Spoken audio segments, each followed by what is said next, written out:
The Halal Travel Podcast. Alright, welcome back to another episode of the Halal Travel Podcast. Today we have someone all the way from Australia. We have Peter Gould from Gould Studio. Welcome and thank you for coming on board today. Hello. Hey guys. Hi. Hey, thank you. Great to meet you guys. Thank you. So you are the co-founder of Gould Studio, also a few other brands. Maybe you can share a bit more about yourself and also the few companies that you have. Yeah, thank you. Well, really nice to meet you guys, and thank you for everyone for listening and tuning in.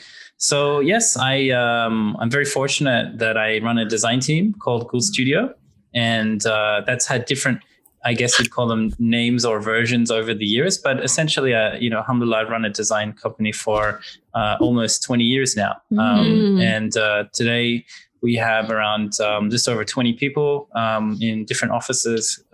We have Sydney here, where I'm based at the moment, Jakarta, Dubai, and Beirut. So it's been a pretty exciting journey. I'm sure we'll kind of get into it. Yeah. But it's been lots of learning, lots of failures, lots of successes, alhamdulillah, along the way. So it's been quite a journey. Yeah. 20 years is a long time, but I think you are one of few firms that actually specialize in what you do and are good at what you do, which is Islamic branding and design. Yeah. I think that's kind of been the I guess the theme since the beginning. Although I had been practicing in design before I was Muslim, and was studying design and doing design freelancing as a graphic designer or early digital design a long time ago. And then so I guess over the years it's the intersection of those two journeys together that has sort of made, I guess, the what's at the heart of the company and what we do. The projects we try and work on, and the products we've tried to build, of sort of bringing those two things together, inshallah.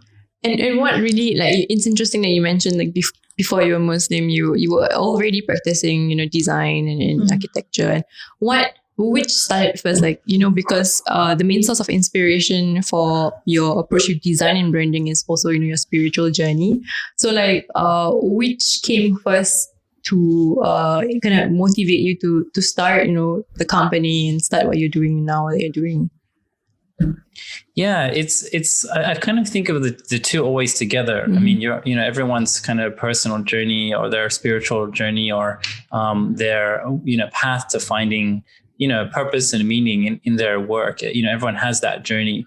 And I probably didn't think directly about it in terms of my creative path or design work. It was just kind of implied. So I was already, always had been interested in creativity and graphic design and visual design. And, if you think about in I guess the late 90s, when I was kind of learning about these things, everyone was getting very excited about the web and early internet kind of design. And so, I was kind of really swept up in that and, had my own little plans to build. And I started actually doing, building websites. And, I don't know if you remember, there's a thing called Adobe Flash where you could design the animated, things.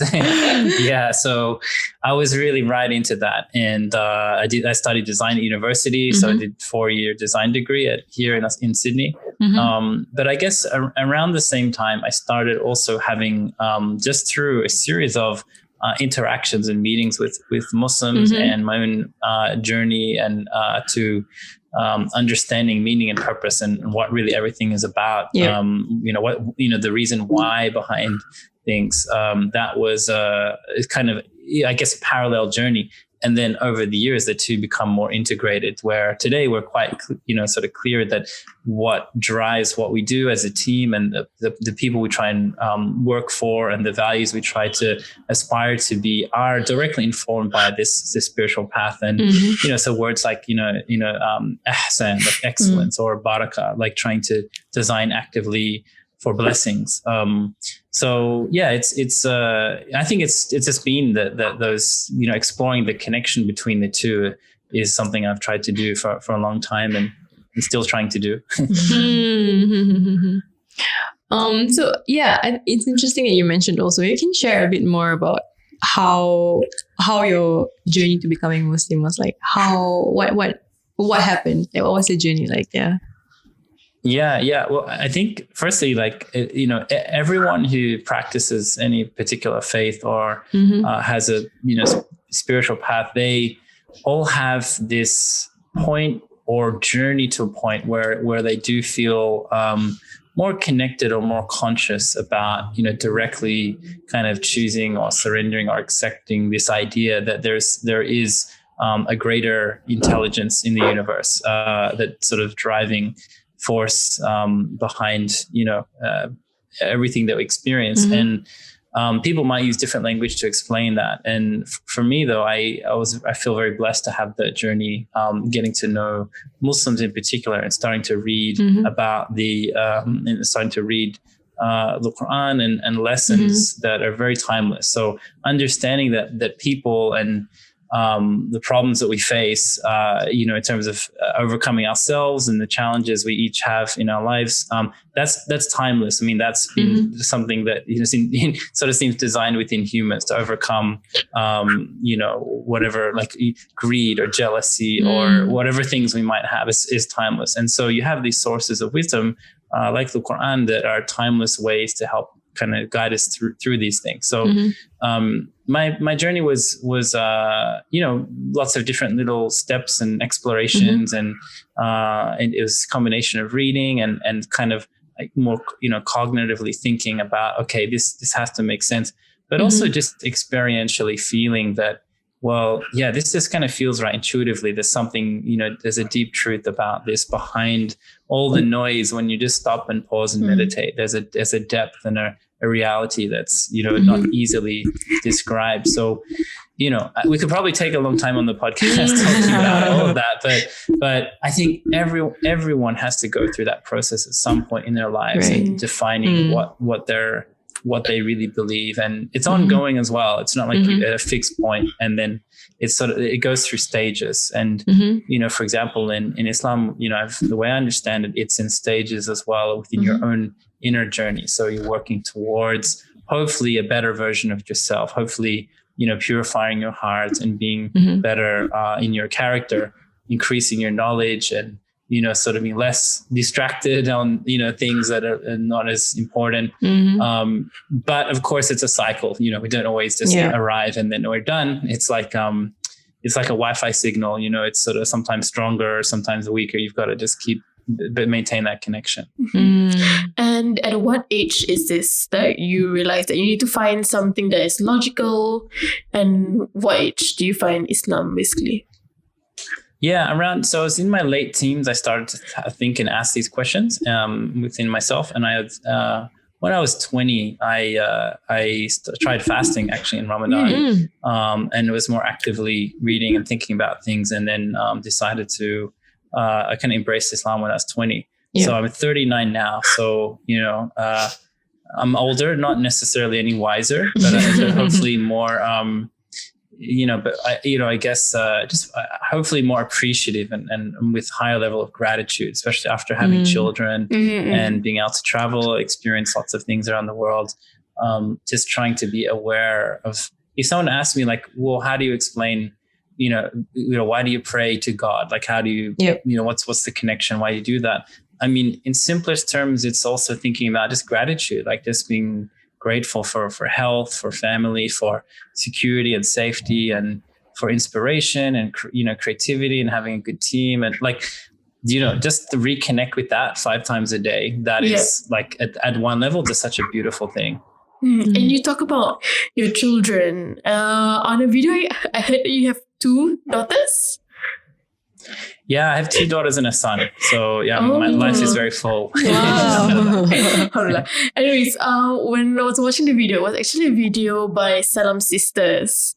And I think it was also a brand that we listened or that we got to know, I think about 2 years back, 2 to 3 years back. And you were the chief design officer of Zillich. And it was really interesting because Salaam Sisters was one of the very few doll brands that are almost real life sized dolls. They aren't your skinny Barbie dolls. And what I love most is that you were talking about in the video that when you guys were designing these dolls, it was about creating dolls with careers such as horse riding or astronauts. And like you also mentioned that your girls could anything be like skateboarders or anything. And I love how these Salaam Sister dolls were not your typical Barbie dolls, which are skinny and like very, very Unrealistic. with like jobs like doctors, lawyers and everything. So I think it was really good first impression of the brand. Yeah, mashallah. Well, thank you. I mean, that you're exactly right. Like the point of it was the message and the story behind it. It wasn't just the look. And although it's important to show that diversity and representation, we wanted to kind of capture in the different characters and, and beautiful hearing so many stories of parents and kids kind of relating to, different kind of, cultural expressions through fashion or, how people look. But the depth behind that, the purpose was to encourage and inspire, hopefully starting with my own daughters, but hopefully many thousands of other families out there, in terms of aspiring to be confident and proud of your faith and allow that to kind of be a good foundation and a good inspiration that really lets you have a more holistic kind of understanding of if you're going to be a skateboarder, go be the best one, and don't think that that's a separate thing to your own kind of spiritual path. So depending on the ages is how much that people will pick up on that. But just on one level, they're fun and cute, and we got a lot of attention and a lot of good feedback. But on another level, that deeper layer of just trying to do something meaningful through design. So trying to use a brand and, beautiful story and packaging and identity and products and, a brand story and create really beautiful media, content that is at a really global kind of professional level that, hopefully would aspire one day to compete with, Disney and Pixar, Hasbro and Mattel. So that was kind of the intention there. I still got some way to go, but it was it's the first chapter. I think was really good. Yeah, I think it was really good. It was a really good product line. I really like it. Yeah, product line. Yeah, it was a really good invention. Yeah. Anyways, I just want to know, like, what is it like being in a design company? Like, where did your inspirations come from, or what are some of the things that you do at Gould Studio? Yeah, I feel honestly that alhamdulillah, like among the luckiest people and blessed people, because the team we have and the projects we get to do, of course, has come about through a lot of hard work and preparation and sacrifice and missteps, all of those things that inshallah, everyone goes through and navigates. But it's just a tremendous blessing because I'm able to show up to my office here in Sydney with people that I really respect, really talented, creative people, and try each day and each week to work on meaningful brands and causes and projects that we hope are not just selling things that just exist to create money for some people, but hopefully in a sustainable way, just change something for that little bit better if we can. So recently we were working with Greenpeace, like all through Ramadan, and created like a game for Greenpeace to encourage better decisions on things that affect the environment through Ramadan. So I love that project because, alhamdulillah, we had 50,000 people sign up. We had 20,000 or 25,000 players of the game who were exploring and understanding in a fun, engaging, entertaining way, like basically through design, how to hopefully make some better decisions on little things like how much water you use for wudu, using plastic straws this month. Are you using too much? Are you overeating or using too much but in a fun kind of way? So to me, that's design at a great level. It's meaningful, serving causes, and it's design is really about change and trying to affect something positive. So that's kind of how I understand running a design team. It's also fun a lot of the time. So, it's not just sit and crunch numbers or whatever. It's you need to allow a bit of play time, a bit of creative time. we're lucky to be near the beach. So we try and go for a walk together and just get some fresh air and be inspiration. So a lot of hard work too. When it's crunch time, everyone has to put in a bit of extra time. So, it all balances in the end, I suppose. That's nice. Oh, I miss being in Australia. I love how the beach is it's a place where everyone goes. Yeah, I just think it's nice. Yeah, it's you were you here for some time, or were you in different cities? No, I just went to Melbourne, but I think because we were seated, Nice. we were staying in St Kilda, so it was really really near the beach. It was like just a walk away, and everyone Nice. was just chilling at the beach, and I think everyone just loved being outside. That's the point. Yeah, Being in the sun. being in the sun. Also, like being in the sun in Singapore is different from being in the sun in Australia. It's because, different, yeah. Because over there it's cold. Here it's like blazing hot. It's humid. Actually, I really love the sky in Australia. It's so blue. Yeah. Mm. Yeah. Yeah, that's nice. Well, St Kilda is a good place to come to. So there's always a friendly rivalry between Sydney and Melbourne. Yeah. But I think, secretly I'd say, even though I'm based in Sydney and grew up here and live here, like, Melbourne does so many things much better. Really? So you're in a good, it was great that you went there. Yeah. And I also saw that you had your workers or your employees or basically the team are made up of different ethnicities, different countries. So how is it like juggling different Time zone. time zones And cultures as well. cultures Yeah. as well? Because like most of your projects are more on like Islamic, right? So how do you set aside time to explain like what are the values in Islam, or is it self-explanatory? Yeah, it's a really good question. Well, firstly, I think any team globally that's trying to do meaningful kind of innovative work will need to have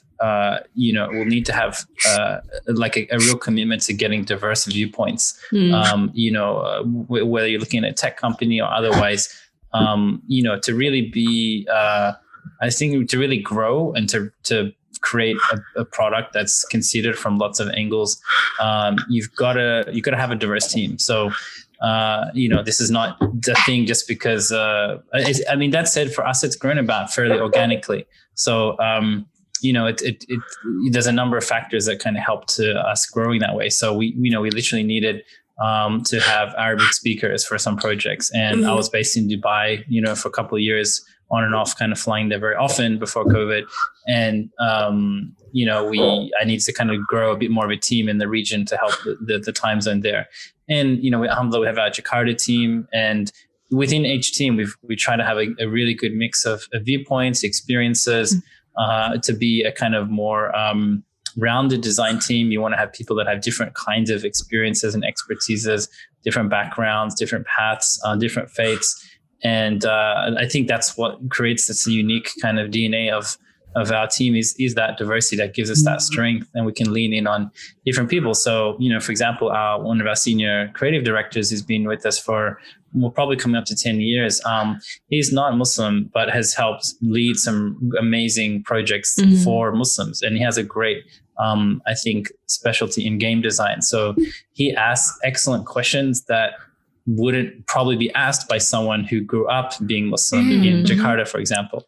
And that helps then unlock better ways to explain things or understand things or solve things, and vice versa. So, it's such a blessing. And we're in an age where it's quite normal for people to work remotely or work from home or, be used to digital tools. We've been doing that for a long time, but, particularly in 2020, when all of a sudden a lot of people were using remote tools like Zoom and Slack or Trello or Asana or whatever for the first time, we were pretty set up for that. That's kind of how we've been operating for quite a few years. So, it's a big blessing. And we're in an era where sometimes clients and projects need things to be done through different time zones. And that's also an opportunity for a company of any size. Is like, how do you build good partnerships and good networks where you can deliver on projects, in different time zones and be online to help people out. We're in that age now. So we're trying to be a company like that as well. That's true. Yeah, I think listening to your story about where you are now with multiple teams around the world, and you also mentioned how it wasn't all the smooth ride, right? There were many missteps along the way. There were many challenges.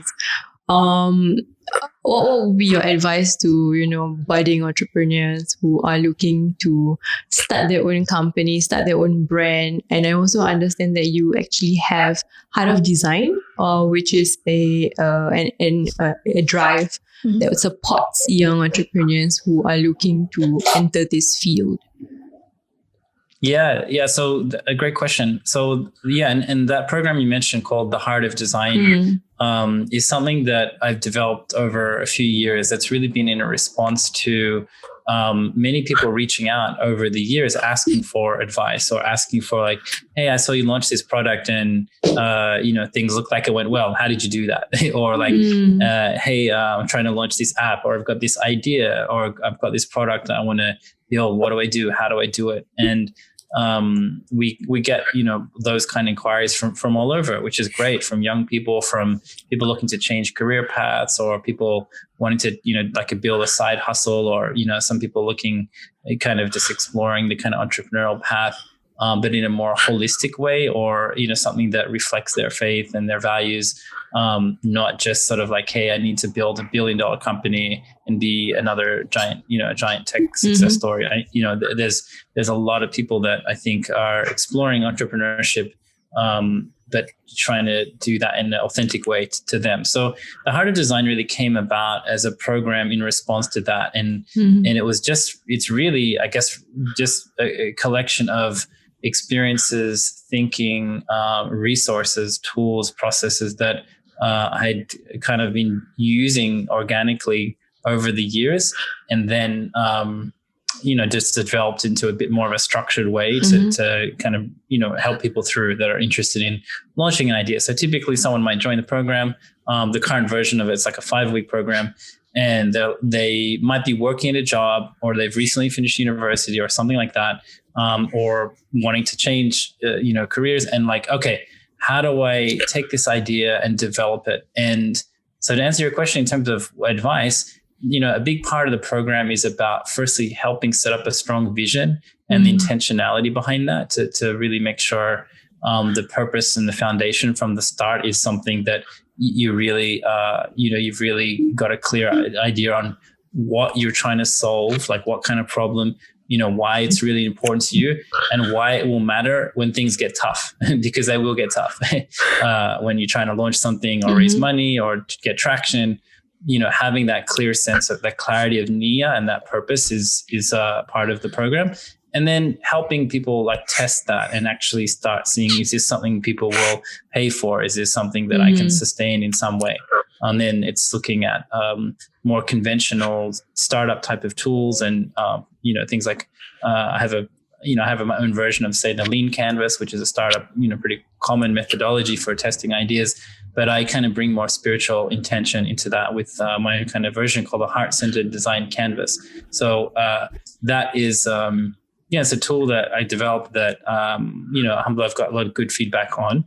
And it's helping people develop and test and try their idea and put them on a path towards iterating and developing a product or a brand or startup people will like, but not detaching that from their personal intention and alignment with their kind of spiritual aspiration and their sources of wisdom that will guide them and the team as they grow, inshallah. So I know it's a long answer, sorry. That's No, it's all right. I think it's really inspiring to hear where you are at now. And also I think it's not just, at least from what I'm listening and what I'm hearing, it's the company itself has a lot of heart, and it's not really just out to, obviously it's not a non-profit, but it is an organization that's out there to kind of benefit the community as a whole. And I think for me, an organization that does that is not just purely through service or products, but also through education, which is what you are offering and sharing to the community at large.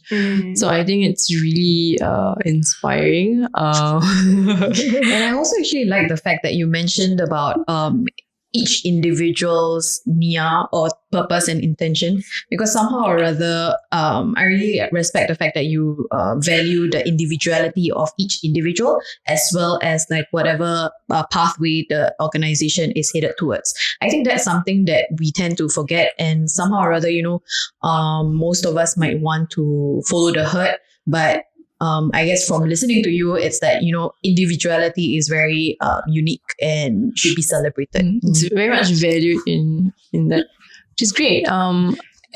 Is there any specific obstacle that you encountered when you were, in setting up the your company that, that really affected you in a way? That question your what you were doing was right. Annyeong, welcome to Jeju, South Korea, the island of beautiful nature, the best beaches, and home to some of the most scenic road trips. Indulge in only the best classic and halal Korean food scene, and enjoy the laid-back lifestyle here on this island. Get your legs ready to hike up the Songsan Ilchulbong to see the amazing view of this little town. And maybe say hello to the Henyo, the majestic female divers right by the ocean. And one thing you can never miss on this island is the $1 million sunset at Depo Chisang Jolly Cliff. All of that right here in Jeju, South Korea. Yeah, it's definitely. It's something we all. It's by design that we all faced obstacles. Of course, that's what helps us grow. That's what helps us give us our, our fuel. And there's many examples of people, articulating that well, and so many, books and success stories that are really born out of hardship and adversity and overcoming, and that sort of tenacity is really kind of required. But I also think there's a welcoming space, or we should be welcoming more the idea of my friend Mohammed Faris, who runs Productive Muslim, talks about baraka culture. So a lot of startup literature and popular thinking, and the role models of the people that we follow, it's really, Muhammad kind of described it as hustle culture, where it's like, okay, we're going to get up, we're going to smash this, we're going to go get, our first 1,000 customers, we're going to go make our first $1 million, we're going to push sales, we're going to, really kind of crush it. Like that kind of language, what that leaves out, and there's a danger there, is I think if you're on a spiritual path and you want to leave more of a, you need to embrace tawakkul a little more. This is the idea of reliance, and this idea of, knowing that, okay, it's things are written for you, but you still got to go out with your intention and go after it and get it and be driven and be creative. But realize that, as one of my teachers explained, that, well, tawakkul, or this idea of relying on God for help and success, actually means relying on your talent, your inspiration, your dreams, your networks, your coffee, your Wi-Fi, like all the things gifted to you are like, that is what you need to go forward. So I've had, lots of examples of, roadblocks and challenges and difficulties, and, each of those is just overcoming your own fear or challenges or things you might have personally. Sometimes there are things that are just really completely out of your hands and control. And that's also a lesson, is kind of surrendering to that some paths are just not going to open to you. But always, if you leave something with the right intention, then something is always comes that replaces it. That's better. That's kind of been my experience. So even early on, I left some fairly lucrative design projects and contracts where they just didn't align with what I was hoping to, what I thought I should be doing at the time. Alhamdulillah, a lot of better openings came because I think of those decisions. So, just bringing that more holistic perspective into our journey is really helpful, and just going a bit easier on yourself as well, knowing that like there's also, as one of my teachers explained, there is this, I think, very popular feeling that everyone has to be successful and everyone has to be popular and everyone has to have, this big success story and everyone has to have, all this acclaim and fame and it's just, we've got our priorities a little bit messed up if we just feel like that's the standard we have to achieve. But as another one of my teachers explained, like, well, even in your social media, like, sure, you might have a lot of followers or a big kind of quote audience, but ultimately, you have an audience of God looking at what you're doing. What's your intention as well? If you take a spiritual perspective on things, so you got to really look at what is your intentionality behind your projects, and that will keep you through when things get tough as well. I think that's a good reminder to all of us. I think I first listened about the Barakah culture when we were on our first productive Muslim retreat. Yeah, we do more fires. Yeah, we do more fires. And I think it's so true, because I think if you were to go for the hustle culture, you're going to be blaming yourself a lot when goals are not met and like there isn't you didn't meet the cap revenue, etc. You're gonna keep blaming yourself. But if you were to go for the Barakah culture, you're gonna see the bigger picture. But at the same time, I want to ask you, how do you sometimes it can be difficult to stick to that Barakah culture, because ultimately you're a business and you do need to meet your revenues, your preferred goal. How do you maintain that Barakah culture, but at the same time still meeting your materialistic goals as a company? Yeah. Well, I think like that's the timeless question, and it's not a new question. It's something I've liked to ask my teachers and different scholars or founders over the years is precisely that, is how do you integrate those two things? How do you, or can you, or is it the wrong question to ask? Like how do you have this kind of holistic view where you really know you need to work hard, you need to put in extra time, you need to really actively, daily, almost obsess over this business, or this idea to make it work. Almost, I wouldn't say you have to, but you have to really invest so much time, energy, effort, But I think with this idea of embracing this idea of Barakah culture is just trying to do that in a very conscious way, so that whilst you're putting your energy, effort, intention, team, processes, money into this, is that, you have to just have a bit of a mindset of like, I'm not really in control of this. In fact, I'm not at all. I don't really know where this is going to go, who's going to see it, who's not. But that shouldn't dissuade you. That should encourage you, because there could be tremendous potential. There's abundant blessings and opportunities before each of us. And it's just what are we doing with these gifts? So if you think of it as an amana, we have like a gift, this creativity, these tools, these talents, this inspiration, our dreams, the people in our life. That's a big thing entrusted to us. Then how do we use that? How do we design with all of those things? So I think it's a timeless question. I wouldn't say I have a shortcut or an answer to say, follow this checklist and you'll be fine.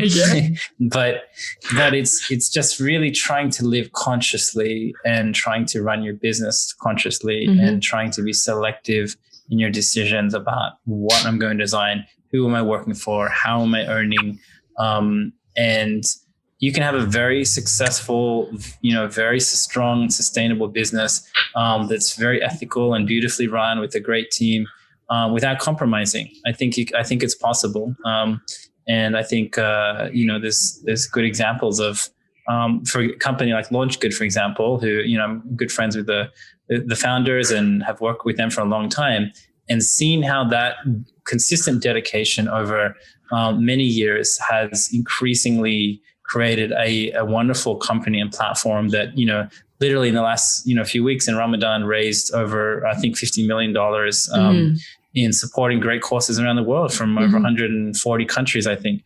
That is an example of entrepreneurship that is designed at a high level. It's professional, it's creative. The technology and the people involved is really at a high level globally, but it's very much driven by the values and they won't compromise on that. So that's a good example. There's others too. Yeah. I'm really curious, Peter, if you're not doing what you're doing now, what would you be doing? A skateboarder. You'll be a skateboarder. Man, I don't know. I mean, like, yeah, I don't know. I think being creatively curious about lots of things. So I read a little while back the biography of Leonardo da Vinci, and it was fascinating how he was just curious about everything. So his life, if you look at his journals, the biographer Walter Isaacson went through his journals. There's over 8,000 pages of his existing Da Vinci's journals from hundreds of years ago. And he was curious about a lot of things. So one day he's like, I want to know how does a woodpecker peck? And also want to know, like, what is the angle of the shadow of this building? Or I want to know that. So if you have this gift and this spark of curiosity, like, it could be a very fulfilling life. So I don't know. I think the answer would change week to week. Today I'll be a painter. Next week he'll be a cyclist. Very much in the creative space. So, I think so. But I'll say this, and we should all remain creative and curious, and we're all gifted with creativity. Like, it's not, we often as adults hear the phrase, "Oh, I'm not the creative one. I'm not a creative type." But that's really unfair to say that to yourself, because everyone's gifted with creativity and imagination and dreams and spark of hope and ideas. Like, every single person has that to some degree. And it's unfair if you don't share that with the world or explore it in some way. So, I think everyone, we owe it to ourselves to at least open the door or try or explore. It's not to say, drop your good job and go and just build a startup, making skateboards. Like, that may not be the path to success, but you've got different levers to pull in life. And there's a book I really like called Designing Your Work Life, where you can explore these 3 levers of financial engine, creative expression, and the third one is impact. So what are those 3 levers? And you can't have all of them at 10 all the time, but your life, you can play with them up and down. So you might say, this year I'm going to focus on creative expression, or this year I'm going to focus more on my financial input to kind of give me an engine to do what I want to do or serve people more through impact. So, I think through life, we iterate and prototype ourselves through life and keep trying things. And, sometimes it might take 10, 20, 30 years to sort of tinker, experiment. But if you focus on the things you care about and the problems you're trying to solve in the world, then there's many ways to go about solving those things over your life, Shaba. Yeah, and I think one of the things that we should all try is to do something about it. Like, if we're curious, it's one thing, but to do something about it, it's another. Because sometimes we just think about it, but it's like, just set it aside, but then, like what he said, I think he mentioned this word prototype. So a person who probably is very curious and is doing something about it probably has hundreds of prototypes of different things, but he doesn't know which one would succeed or whatever, but at least he does something about it. Yeah, I just like the fact that, sorry. To add on actually to whatever that you mentioned just now about what was it, the 3 levers to work-life balance or something like that. And I actually read something similar, and it was something related to the different life areas as part of like a Bunsen burner or like your stovetop. So you can't on everything at one shot. You'd have to prioritize, like, okay, maybe this time I'll focus on myself. And then next month, perhaps I have to change a little bit and see that, okay, family comes first in this area of my life. So whenever someone was to ask me about like work-life balance, I think it's more related towards work-life integration. So I really like the point that you brought up earlier on. Designing your life. The book that you mentioned. Yeah, you're right. I like the cooking analogy as well. That's actually really nice. Yeah, so you don't want to have them all on full, but you're kind of like everything's cooking or baking. I used to spend a lot of time at a startup accelerator in Dubai, one of the Google backed ones there, and everyone was always talking about baking something. Like I was just like, for 1 month, it felt like that was the word of the day. It was like, oh, what are you baking? What are you baking? I'm baking this. So it's just one of those phrases that I thought, yeah. So when in life, you're always kind of baking something, or what are you kind of working on? So yeah, but like you said, it's prototyping through life, both in terms of what you're working on and knowing that it's working on you, so it's, you yourself are prototyping, I guess, if you want to borrow that phrase, what things are working, what areas you want to focus more on, where do you need to improve, what's the feedback from others, keep working. I see. And do you miss traveling since you always travel? How is it for COVID? Yeah, well, it's a pretty dramatic change because you're right. I did travel a lot, and I was in Dubai for a big part of the year, for most years leading up to 2020. In fact, it just I think it was maybe just a couple of weeks before the lockdown. I was in Dubai. We were just about to kick off all these big projects, and we had all these things kind of lined up that were not to be in the end because of the way that the lockdown and everything happened. So it's been a big change, but I think I'd share and echo what many people have been saying, or at least maybe people in my kind of age or stage of life, is that it really, really alhamdulillah gave me an opportunity to slow down a little, spend more time based here, appreciating what's here, family, more time with kids.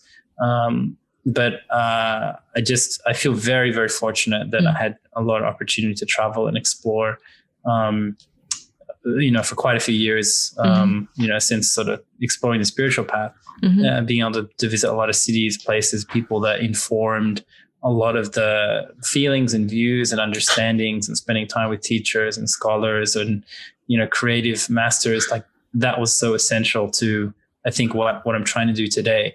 And so inshallah, there's a whole generation of people that right now we're kind of on pause, but I hope we'll be able to resume in coming time to keep doing that global exploration and self-discovery. And will you say that your designs are inspired by where you travel, etc.? Will you say that?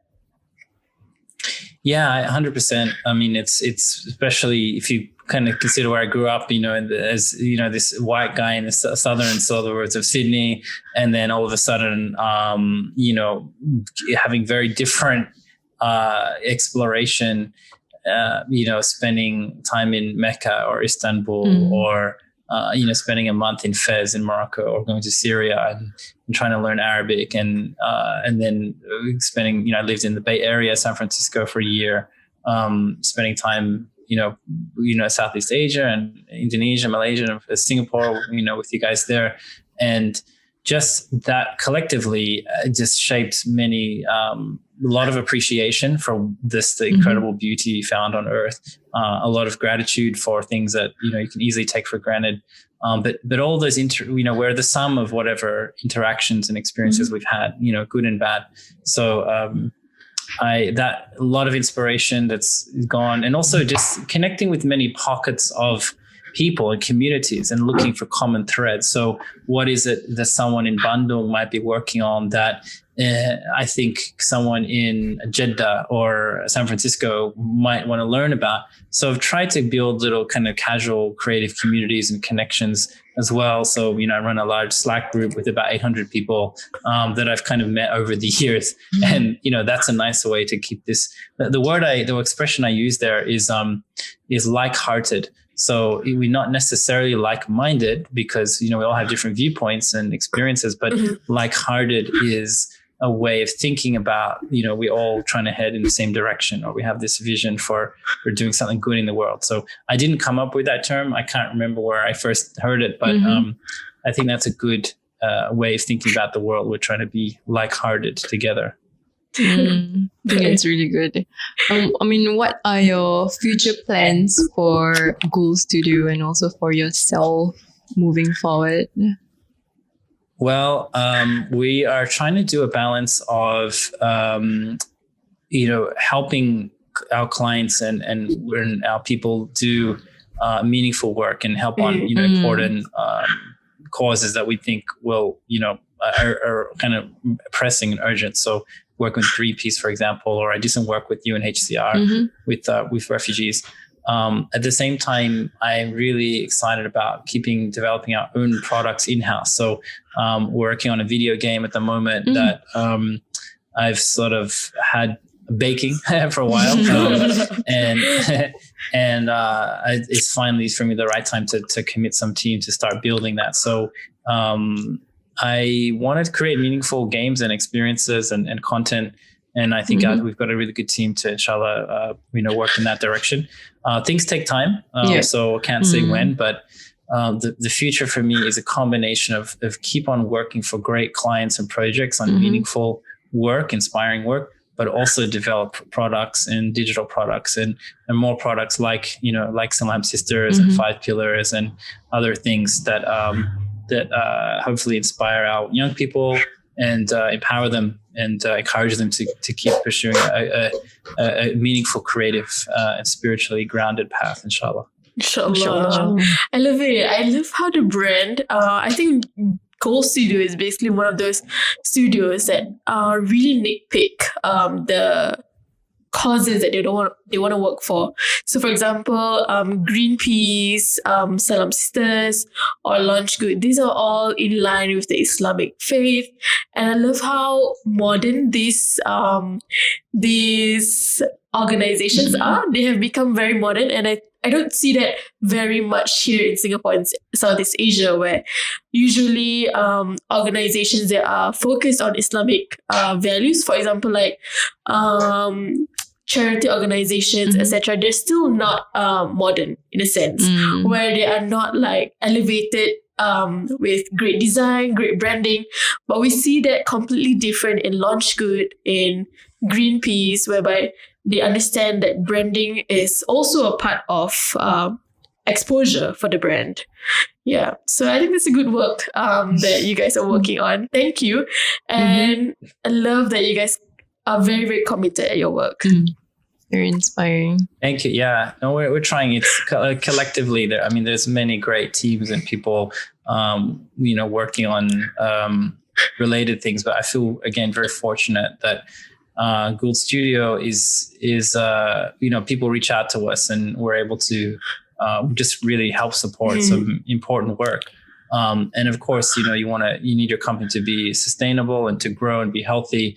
But it is important that we work on brands that are aligned, and I think that is hopefully Muhammad Faris would say that helps generate some barakah, we hope, for what we're trying to do, inshallah. But that's a byproduct, hopefully, of intentionality and trying to do work with ihsan and ikhlas, trying to do that, aspiring for that. There's many organizations around the world that are winning by embracing design and by embracing strategic design and understanding things like UX and product design and having great digital experiences.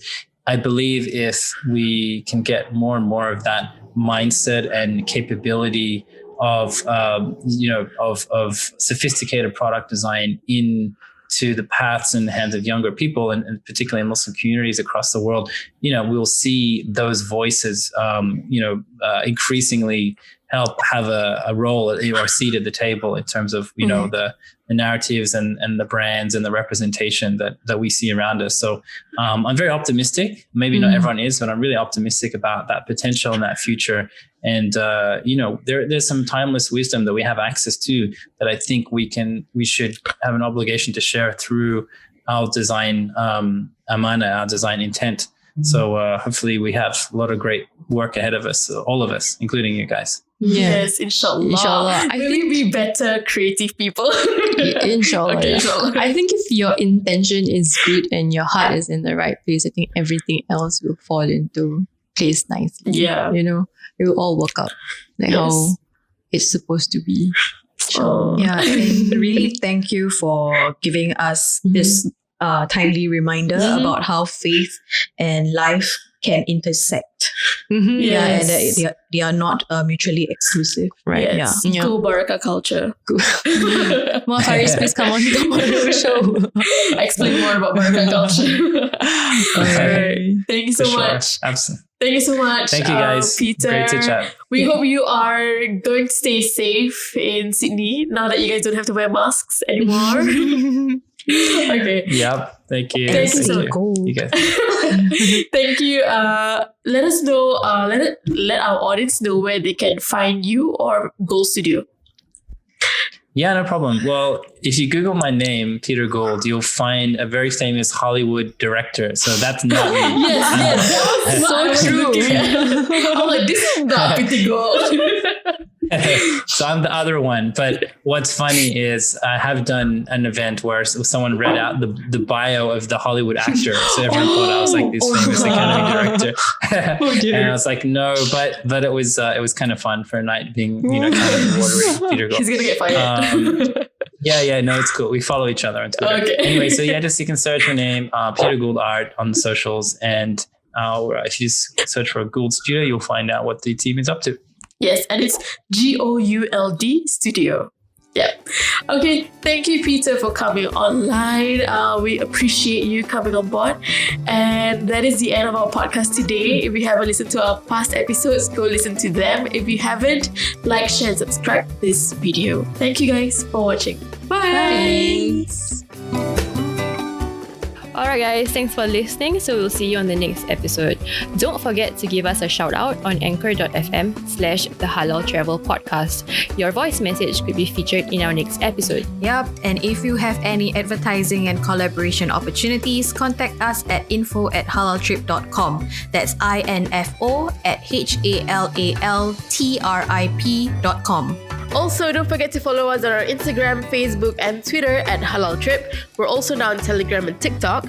Until next time, get inspired, go and inspire others.